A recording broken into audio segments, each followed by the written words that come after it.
बिस्मिल्लाहिर्रहमानिर्रहीम। अस्सलाम वालेकुम नाज़रीन। प्रोग्राम मुकाबले में मेरे और आमिर मतीन साहब की तरफ से तमाम देखने वालों को हम खुश आमदेद कहेंगे। आमिर साहब सियासत पे बात करेंगे, इंट्रो भी बाद में देंगे, मगर सबसे पहले आपको और पूरी कौम को बेइंतहा मैं कहूँगी मुबारक हो कि पाकिस्तानी शाहीनों ने काम कर दिखाया। आज श्रीलंका को जिस तरह से उन्होंने शिकस्त दी, वंडरफुल।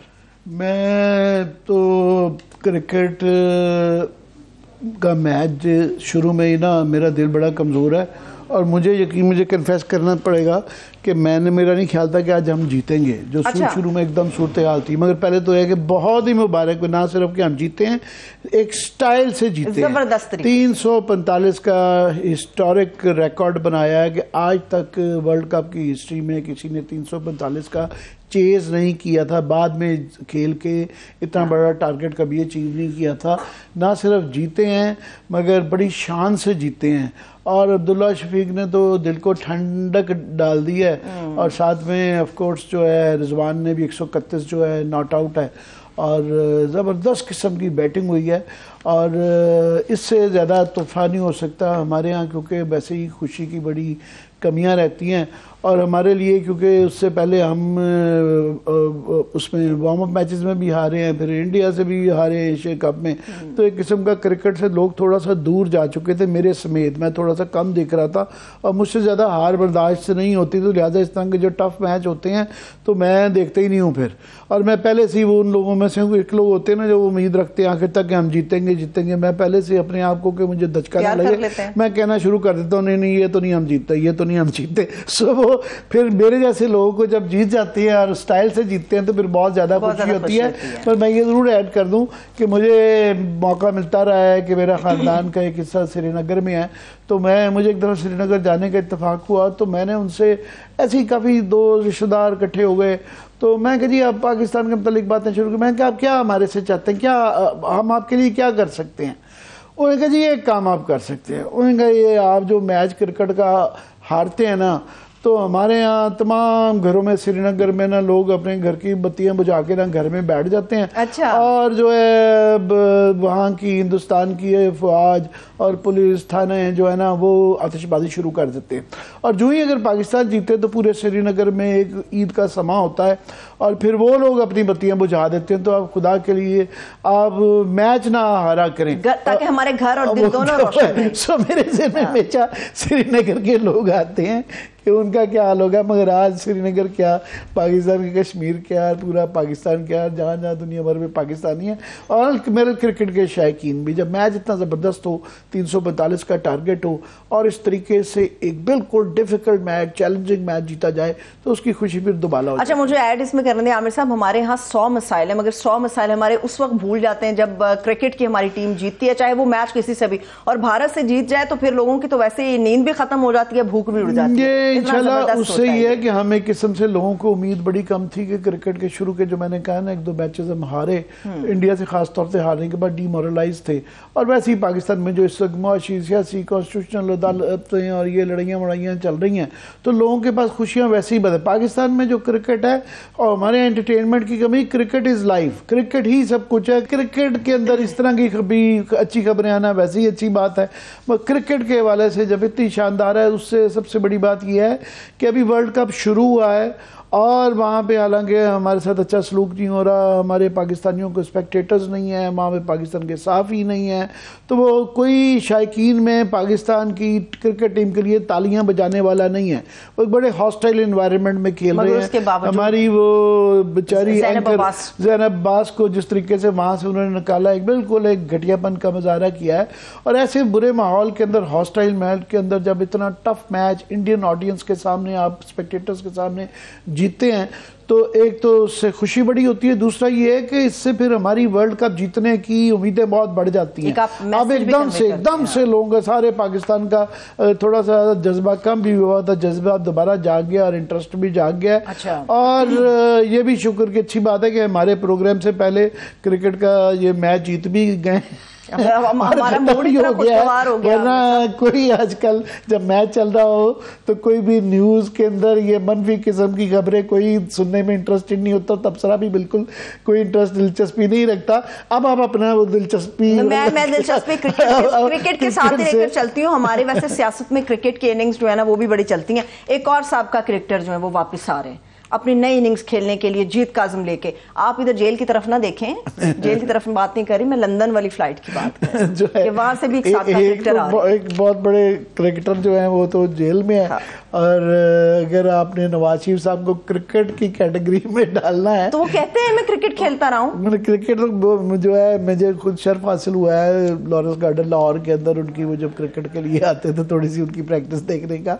बहरहाल उनका क्रिकेट का शौक बहुत ज़्यादा रहा है। मैच बिल्कुल वो भी अपना फाइनल खेलने आ रहे हैं, उनके लिए भी ये वर्ल्ड कप ही है, लाइफ एंड डेथ का इशू है। और अभी रोज़ का क्योंकि ये खबरें उनकी तब्दील होती रहती हैं रोज़ की रोज़, तो आज की लेटेस्ट खबर ये है कि नवाज शरीफ की वतन वापसी का फाइनल प्लान जो है ना वर्ल्ड कप जो है उसके लिए वो दुबई से बताया जा रहा है कि इस्लामाबाद में आने का उनका इम्कान है। लाहौर की बजाय इस्लामाबाद शायद आए, या ये भी है कि दुबई से लाहौर बरास्ता इस्लामाबाद यहाँ आएंगे। इस्लामाबाद एक स्टे होगा जी, यहाँ आएंगे, ये खबर चल रही है, ये अभी भी कोई मुसद्दका नहीं है, रोज़ की रोज़ तब्दील हो रही है, मगर ये टीवी पे ज़राए के वाले से ये खबरें चल रही हैं जिसको डिनाई नहीं किया गया। सो ये कोई भी मुसद्दका नहीं है, ये खबरें वो हैं जो सारा दिन टीवी पे चलती रही हैं और इसको उन्होंने कोई इसको डिनाई नहीं किया। सो इसलिए अब आज तक की अभी तक की जो खबरें गर्दिश कर रही हैं वो ये है कि वो दुबई से इस्लामाबाद के ज़रिए लाहौर जाएंगे। अब इससे एक सवाल होता है कि गेम प्लान क्या है, क्योंकि बहुत ज़्यादा चीज़ आड़े ये आ रही है कि उनके साथ क्या सलूक किया जाएगा, या उनको गुलपाशी होगी, विक्ट्री के निशान बना के यहाँ से ले जाया जाएगा और तकरीरें करते हुए वो जाएंगे मीनार पाकिस्तान में जो है जलसा करेंगे और फिर वहाँ पे से दाता दरबार से होके वो अपने घर चले जाएंगे। सो ये क्वेश्चन है, उसके ऊपर जो है। चलिए मैं एक और सवाल आपसे कर रही थी, जो गेम प्लान है वो तो दुबई में 3 दिन के क़याम की जो बातें हैं वहाँ पे गेम प्लान को हतमी शक्ल नहीं दे दी जाएगी, इस्लामाबाद क्या अभी इसीलिए मैंने कहा ये हतमी नहीं है, ये ज़राए के हवाले से चल रही हैं, जब होगा तब होगा। अभी तक ये बताया जा रहा है, मगर जो बताया जा रहा है जिसकी अभी तक कोई डिनायल नहीं आया, तो वो इसहाक डार साहब का भी मेरा इब्तदाइया जो है अगर दोबारा दिखा दें कि उन्होंने क्या कहा है। प्रोड्यूसर साहब शुरू में भी आपने दिखाया है, अगर ये दोबारा दिखा दें कि उन्होंने एक बहुत क्लेम किया है कि जी नवाज शरीफ वापसी पर प्रोटेक्टेड कस्टडी और राहदारी जमानत लेंगे। चलिए वो दिखाते तो ये अगर दिखा सकें।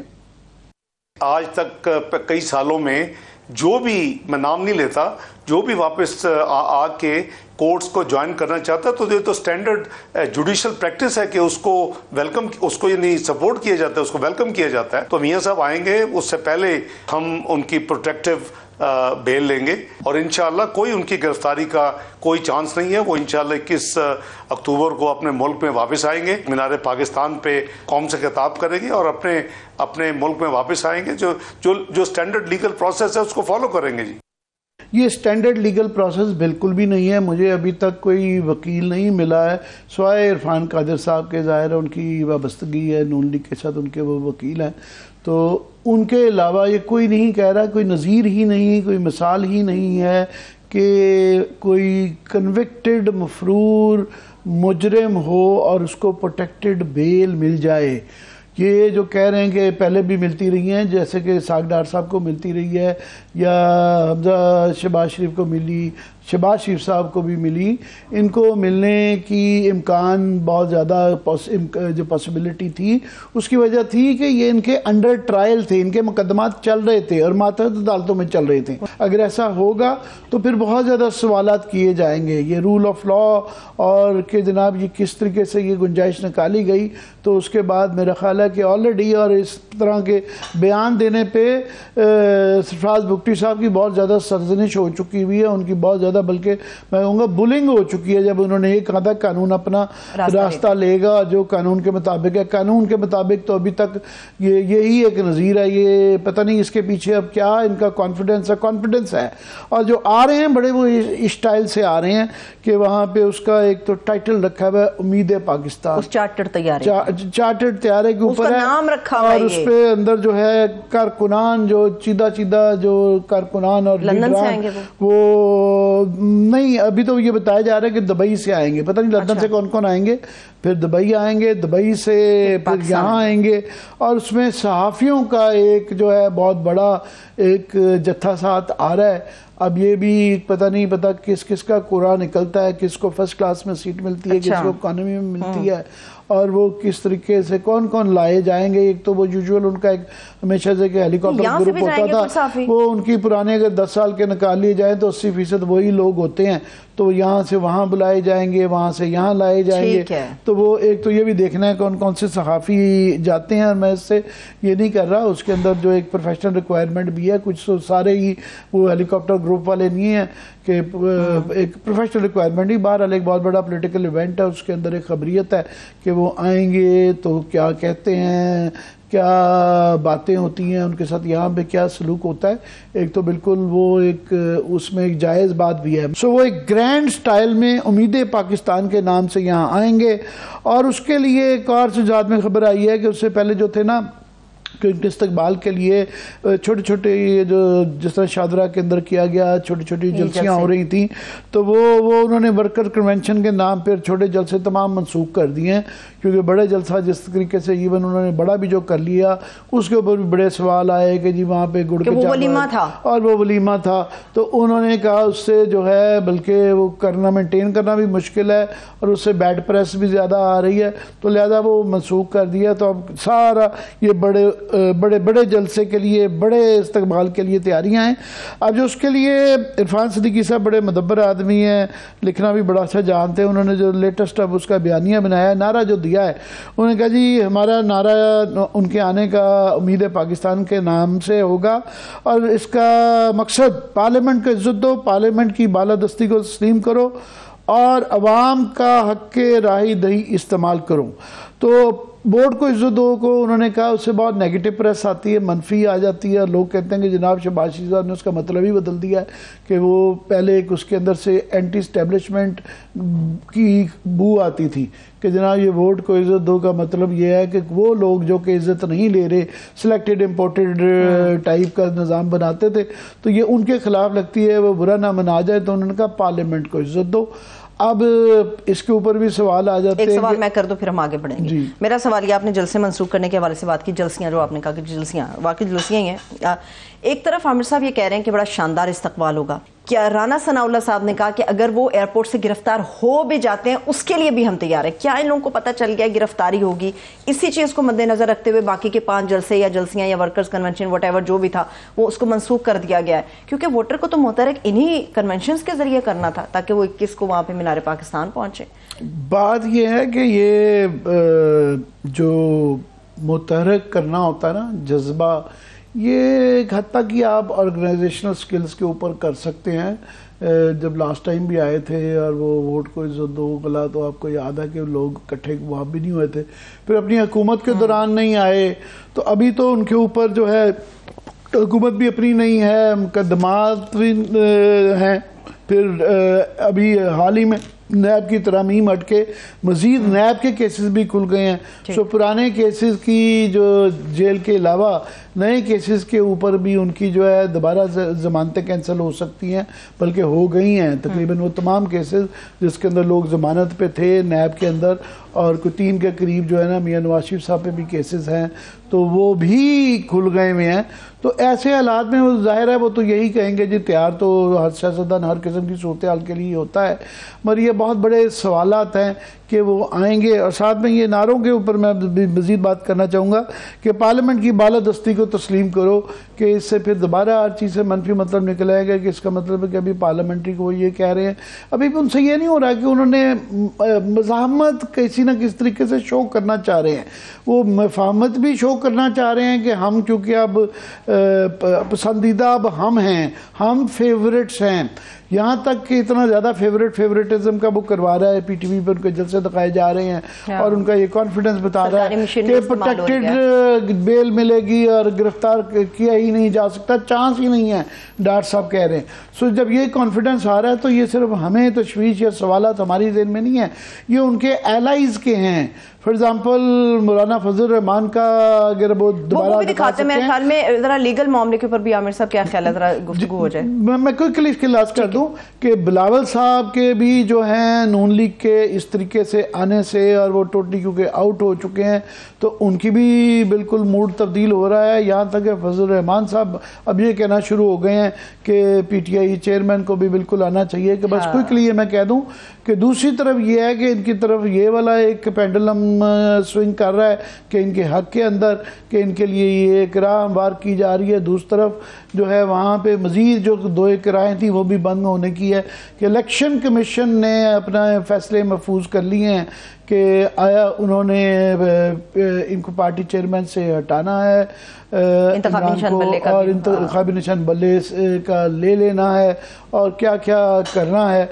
तो ये एक वहाँ से भी सिलसिला जारी है। सो देखते हैं हाउ इट गोज। सही है, ठीक है, चलिए लीगल मामले की तरफ ही चलते हैं। इस वक्त साकिब बशीर 92 न्यूज़ के स्पेशल कॉरेस्पॉन्डेंट हैं और सुप्रीम कोर्ट ऑफ पाकिस्तान को कवर करते हैं। प्रैक्टिस एंड प्रोसीजर एक्ट के हवाले से इन्हें कई बार हम सहमत दे चुके हैं अपने प्रोग्राम मुकाबिल में। आपको वेलकम करते हैं। Thank you so much Saqib Bashir. जी साकिब क्योंकि इस केस को बहुत ज़्यादा फॉलो कर रहे हैं और इनकी बड़ा एक्सपीरियंस भी है और बड़ी मुदब्बर बात करते हैं। तो आज साकिब जो उम्मीद की जा रही थी कि ये फैसला आ जाएगा, आ नहीं सका, और इसी बात पे एक बहुत ज़्यादा टेंशन नज़र आई मुझे। साकिब मुझे भी 35 साल से ज़्यादा हो गए हैं और उसमें बेताशा बड़े छोटे मुकदमात और पाकिस्तान के तारीखी मुकदमात, constitution cases, dissolution of assemblies के ऊपर अटेंड करने का मौका मिला है, पैनामा अटेंड किया हुआ है।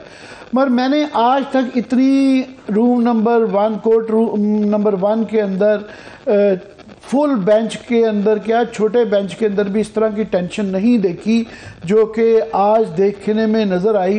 और प्रोड्यूसर साहब पहले दिखा दें वो कि आज का ये जो क्लिप जो चीफ जस्टिस और जस्टिस मुनीब अख्तर के दरमियान में ये जो मुकालमा हुआ, तो उसके बाद मैं चाहूँगा साकिब से उसके कमेंट्स लें। I think council.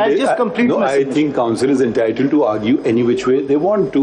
Let us hear you. Yes. I have to hear you decide what you say, and if we have already formed opinions, we can reflect them in our judgments. Please continue. Otherwise, we will never conclude these hearings. Opinion. This is a question that, as a judge of the court sitting on this bench, I am entitled to ask. Of course, ask it. Let the council finish his submissions. If I'm interrupted all the time, I'm sorry to say, sir, that is not proper. I think the interruption is of learned counsel. Tell learned counsel, आप आगे बढ़ें. I am asking counsel a question, which is my right to ask the counsel. If he wants to answer after he concludes his submissions with the greatest of respect. Doesn't want to, that's his issue. That's not my issue. You understood the question now? My lord. तकरार थी जी, मैं बस ये दोबारा repeat कर दूं कि हम ये जसारत तो नहीं कर सकते कि ये कहने की कि इनमें से कौन सही था कौन गलत था। दोनों ही हमारे लिए बड़े मोहतरम है। एक चीफ जस्टिस हैं, दूसरे भी चीफ जस्टिस बनने वाले हैं और बड़े सीनियर जज हैं इस वक्त सुप्रीम कोर्ट ऑफ पाकिस्तान के। मगर ये है कि ये आज तक जो हमने देखा कि चीफ जस्टिस भी, क्योंकि he is more equal among equals, और अभी तो सारी बहस ही इस मुकदमे की ये हो रही है कोई कि यहाँ पे वो बार बार ये दोहराया जाता है कि जी मास्टर ऑफ द रोस्टर, कोई मास्टर नहीं है और ये बड़ी कॉलोनियल टर्म है। और यहाँ पे इस मुकदमे की जो इस वक्त चल रहा है उसकी रूह ही यही है कि इसको जो चीफ जस्टिस के इख्तियारात हैं उसको डाइल्यूट किया जाना चाहिए। सो हमेशा मैंने जो देखा है अक्लमंद चीफ जस्टिस हजरात जो हैं और बड़े बड़े चीफ जस्टिस जो हैं वो बहुत पेशेंस दिखाते हैं, मुदब्बर रहते हैं और जल्दी वो पेशेंस लूज़ नहीं करते। तो आज पेशेंस लूज़ होते हुए थोड़ी सी मुझे ये लगा, मैं बड़ा मोहतात होकर साकिब ये बात कर रहा हूँ कि चीफ जस्टिस भी ग़ालिबन जल्दी में थे कि ये केस वक्त बहुत ज़्यादा ज़ाया हो रहा है। शुरू में कहा जा रहा था 1 दिन के अंदर, अब ये लट गया। दूसरा, फिर अगर चीफ जस्टिस कह दें तो बाकी जज हजरात फिर बहुत इस चीज़ में वो भी मोहतात होते हैं कि उनका कहने को भी वज़न दिया जाए। आप इसको किस तरीके से आपने देखा? जी, आमिर मतीन साहब, अगर बात की जाए इस केस की तो शुरू में जब 17 सितंबर को चीफ जस्टिस आए थे तो एक तो उन्होंने उसी रोज कहा था कि आज ही हम इसको कंक्लूड कर देंगे और इस मामले को वंस फॉर ऑल सेटल करके उसके बाद जो है आगे बढ़ेंगे। लेकिन हम देख रहे हैं कि ये केस रोजाना की बुनियाद पर जो है वो आगे बढ़ रहा है और कल अब इस केस का हतमी दिन बताया जा रहा है कि अटॉर्नी जनरल जो है वो इस पर आर्गूमेंट्स देंगे और उसके बाद इस केस की जो फर्दर जो है फेट जो है वो इस केस का फेट डिसाइड होगा।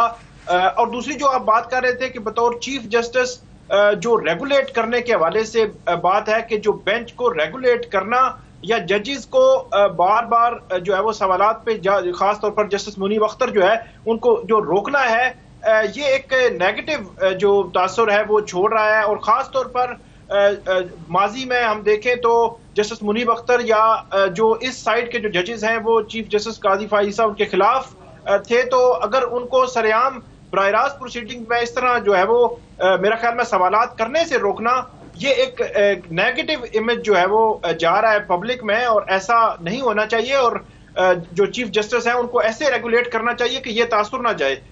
एक और बात मैं करूंगा कि कल क्योंकि ये supreme court practice and procedure act जो है इस हवाले से एक जो चीज सामने आई है वो बड़ा क्लियर व्यू है। 15 जजेस में से 7 जो जजेस हैं उनका बड़ा क्लियर व्यू सामने आ चुका है और बज़ाहिर ऐसे लगता है कि supreme court practice and procedure act जो है वो उसके खिलाफ ये 7 जजेस मौजूद हैं और दूसरी तरफ के जो जजेस हैं उनकी तादाद बज़ाहिर कम है और 3 जो जजेस हैं उनका जो पॉइंट ऑफ व्यू क्या होगा वो बड़ा जो है वो इम्पोर्टेंट होगा।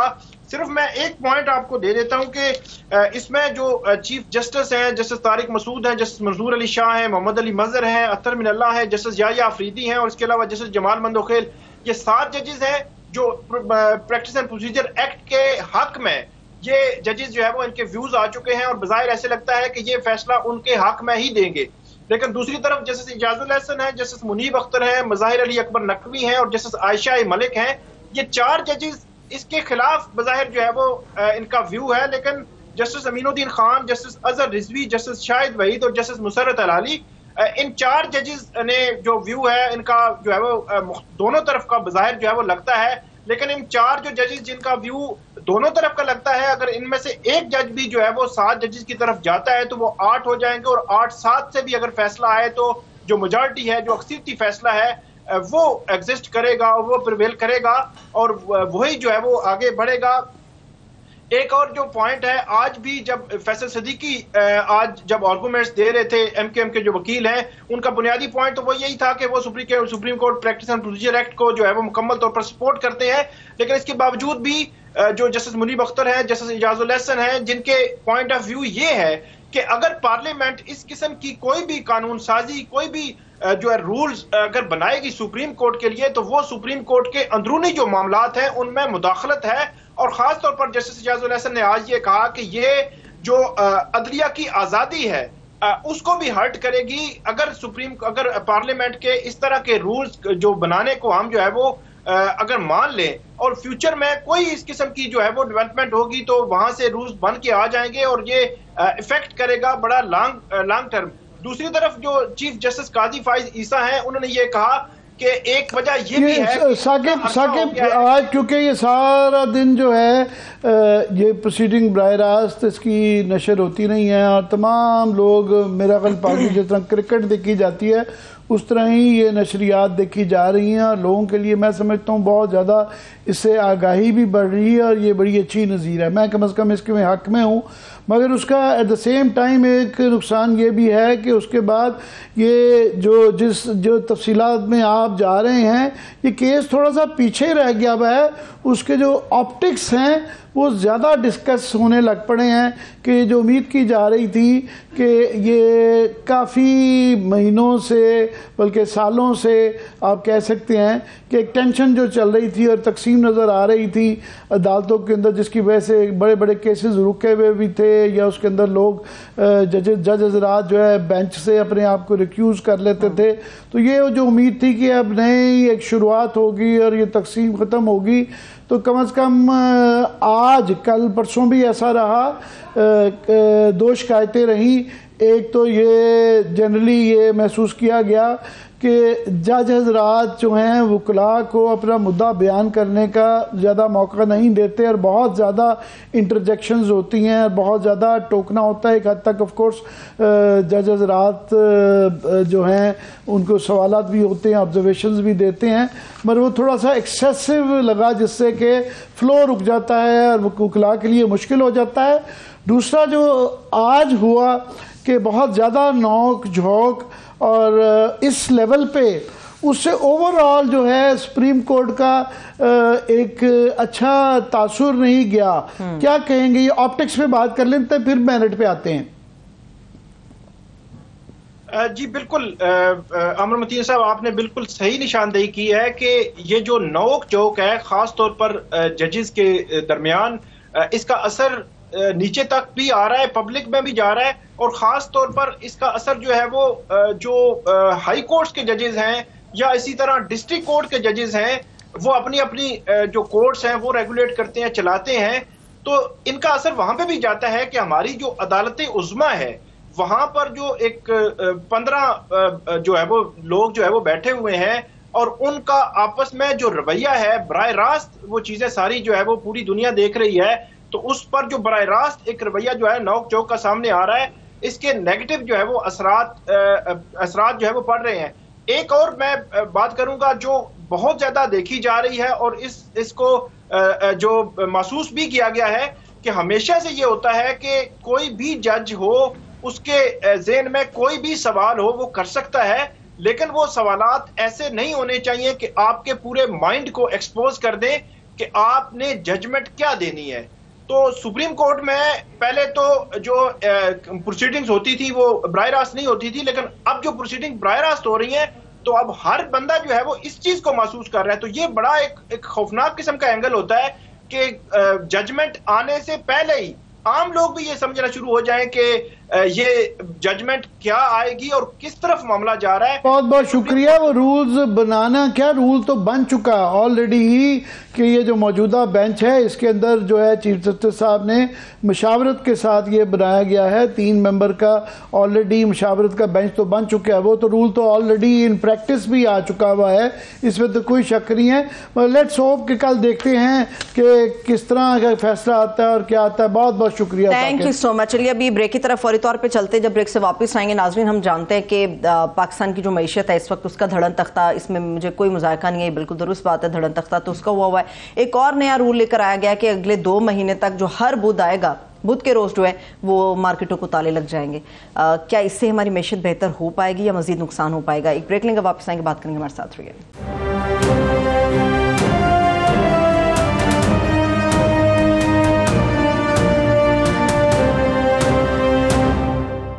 ब्रेक के बाद एक बार फिर से प्रोग्राम में हम आपको खुश आमदेद कहेंगे। पाकिस्तान की इकॉनमी पर बात करने जा रहे हैं आमिर साहब, मगर मैं वेलकम करना चाहूँगी इस वक्त माहिर मईशत हैं डॉक्टर शाहिद हसन सिद्दीकी साहब, उन्होंने भी ज्वाइन किया। बहुत शुक्रिया डॉक्टर साहब, आपकी तरफ भी आते हैं। जी डॉक्टर साहब, आजकल जो है मुआशी फ्रंट के ऊपर जो है वो लोगों का सियासत और अदालतों के ऊपर बहुत ज़्यादा फोकस है, मगर हम we still not out of the woods जो अंग्रेज़ी में कहा जाता है कि अभी ख़तरात अभी मंडला रहे हैं और ख़त्म नहीं हुए हैं।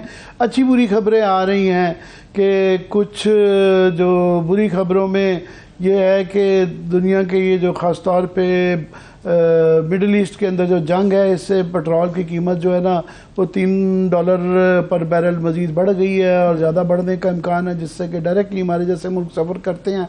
और साथ में यहाँ हमारे एक मिक्स्ड ये आ रहा है कि हमें खुद करने की बजाय वर्ल्ड बैंक और IMF ये कह रहे हैं कि भाई साहब आप अपने जो बिल्कुल पिसे हुए तबके हैं उनको टैक्स करना कम करें, और ख़ास तौर पे सैलरीड क्लास वो ऑलरेडी बहुत ज़्यादा टैक्स्ड है और उनका कीमा निकल चुका हुआ है कि जिनको हम इल्ज़ाम देते हैं कि जनाब ये वर्ल्ड बैंक और IMF के मतलब कई दफ़ा बड़ा मनफी रवैया रखा जाता है।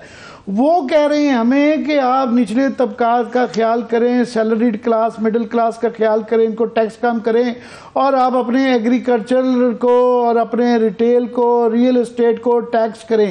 एक तरफ ये है, दूसरी तरफ हमें वही तबका जो कि रेंट सीकर्स जिन्हें हम कहते हैं कि जो एक्सम्पशंस पे बढ़ती हैं, big industry, big power, big lobbies जो है, उनकी तरफ से डिमांड्स का सिलसिला, और ये पिछले 50 साल की कहानी है कि ये कहा जाता है कि हमें मराहत दी जाएं मज़ीद। आज ही फॉर एग्ज़ाम्पल एप्टमा की तरफ से डिमांड्स आ गई हैं कि जी हमें इतने पैसे बिजली सस्ती दी जाए, खुद ही वो मांगने वाले हैं और अल्हम्दुलिल्लाह कैबिनेट में उनके अपने ही लोग बैठे हैं, देने वाले भी खुद हैं। तो ये एक तरफ गरीबों को ऊपर से ये वर्ल्ड बैंक का कहना कि निचले तबकात को आप ज़रा कॉम्पनसेट करें और कम टैक्स करें और big industry, big agriculture, big की तरफ जाएं। दूसरी तरफ ये पावर लॉबीज़ की हमारे ऊपर जो जकड़ है ये नहीं हिल पा रही, तो कैसे इन दो को हम इनके साथ रिकॉन्साइल करवाएंगे? बहुत शुक्रिया आपका, आपने खूबसूरती के साथ एक समरी पेश कर दी है। बुनियादी सवाल ये है कि 12 जुलाई को जो है IMF का बोर्ड ने हमारे मंजूरी दी थी कर्जे की, उसके बाद उस मालिक से भी $3 अरब मिले। बहुत प्रोपेगेंडा था, लेकिन मैं अगर आपकी खिदमत में ये अर्ज़ करूँ कि उसके बाद से मईशत में मज़ीद खराबियाँ आई हैं, उन आदाद शुमार के मुताबिक हुकूमत की हैं। नंबर 1 आप लीजिए रुपए की कदर। 12 जुलाई को $1 था 276 रुपए का। उसके बाद जो है हमने देखा कि जो है क्रैकडाउन हुआ, स्मगलर्स के ख़िलाफ़ हुआ, सट्टेबाजी के ख़िलाफ़ हुआ, हुंडी हवाले के ख़िलाफ़ हुआ, मनी चेंजर्स के ख़िलाफ़ हुआ, एक्सचेंज कंपनीज़ के बैंकों के ख़िलाफ़ बातचीत हुई, लेकिन और बड़ी कामयाबियों के दावे किए गए। लेकिन क्या हमें पता है कि आज भी ये अभी तमाम जो है जो बेहतरी के बावजूद आज भी 280 रुपये से ज़्यादा है, यानी 12 जुलाई से आज भी $1 मगर डॉक्टर साहब फिर भी एक तो क्रेडिट ज़रूर है कि हमें जो है तकरीबन 340 से 280 में भी आना ये एक स्कैंडल भी था कि इतना बड़ा कैसे, पर बहरहाल ये एक इंतज़ामी तरीके से ही चाहे किया गया और ये बहस भी रहेगी कि कितना सस्टेनेबल है। अचीवमेंट तो है। नहीं, मैं आपकी खिदमत में कर दूँ, आपने एक लफ्ज़ बोल दिया कि बड़ा वाज़ेह तौर पर नज़र आ रहा है कि ये सस्टेनेबल नहीं है। माजी में मुताबिद मरतबा आपके इल्म है कि इस किस्म के क्रैकडाउन हुए, वो अंडरग्राउंड चले गए, उन्होंने अपना काम जो हरकतें रोक दी, लेकिन कोई इस्लाहात ऐसी नहीं कर रहे जिससे कि ये यकीन हो कि आइंदा ये नहीं होगा। नंबर 1 तो ये बात है, बिल्कुल वाज़ेह तौर पर नज़र आ रहा है कि ये दोबारा गिरेगी, इसमें मुझे कतई कभी कोई शुबा नहीं है। इसलिए पहला सबूत यह है कि आप ये देखिए कि इन्होंने 17 अगस्त को हल्फ उठाया था और आर्मी चीफ ने 5 सितंबर को इंटरवीन किया, उसके बाद ये एक्शन में आए। 20 दिन तक तो रुपया गिरता रहा, इन्हीं के दौर में गिरा, स्मगलिंग होती रही। अब ये कहते हैं कि ट्रकों के जरिए स्मगलिंग हो रही थी, तेल की स्मगलिंग हो रही थी और चीज़ें हो रही थी, तो ये तो सब पहले से भी हो रहा था, आज भी हो रहा था। ये तो जब आर्मी चीफ ने इंटरफेयर किया उसके बाद से ये हरकत में आए हैं। लेकिन आज भी जो मेरा सबसे बड़ा चार्ज है वो ये है कि ये तो आर्जी बेहतरी है। अगर ये मईशत में जो इनके पास नाजायज़ असासे हैं जिसके लिए कानूनी इख्तियारात इनको हासिल है, कानून मौजूद है, केयर टेकर्स को ना FIR लॉन्च करने की ज़रूरत है, ना अदालतों में जाने की ज़रूरत है, उनके पास तफसील है। 4000 अरब रुपया वसूल हो सकता है, उस पर ये हाथ डालने के लिए तैयार नहीं है। तो सवाल ये पैदा होता है कि ये क्यों कर रहे हैं? कि आपको पता है कि पिछले साल की बजट तकरीर में था कि 3000 अरब रुपए सालाना टैक्स की चोरी हो रही है, हम वसूल करके आवाम को देंगे। उन्होंने एक पैसा भी नहीं दिया। ये 4000 अरब जो कहते हैं, आपको तो जाहिर है बहुत अच्छा पता है, हम भी थोड़ा सा जानते होंगे। मैं नाजरीन को ज़रा इसकी तफसील बता दें। जब ये आप कहते हैं कि ये 4000 अरब रुपए की गुंजाइश है, ये कौन से पावर ग्रुप्स हैं जिनकी तरफ आप निशानदेही कर रहे हैं? देखिए, पहली बात तो ये है कि जो 2019 में जो टैक्स एमनेस्टी आई थी उसके कानून बन गया था, वो कानून आज भी वैलिड है। वो ये है कि जो नाजायज़ असासे मुल्क के अंदर मौजूद हैं, जिन्होंने एमनेस्टी से फ़ायदा नहीं उठाया, उनके असासे ज़ब्त कर लिए जाएंगे, उनकी जायदादें ज़ब्त कर ली जाएंगी, यानी जो दूसरी प्रॉपर्टीज जो है जो प्लेज नहीं है वो भी ज़ब्त कर ली जाएंगी, और 7 साल जो है 7 साल के लिए जेल होगी।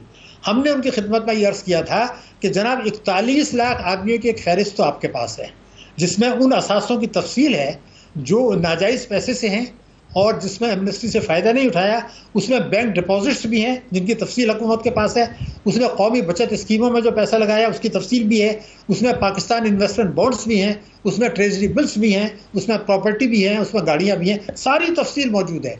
आप एक ख़त लिख के वो पैसा वहाँ से वसूल कर सकते हैं कानून के तहत, मगर उस पर हाथ नहीं डाला जा रहा।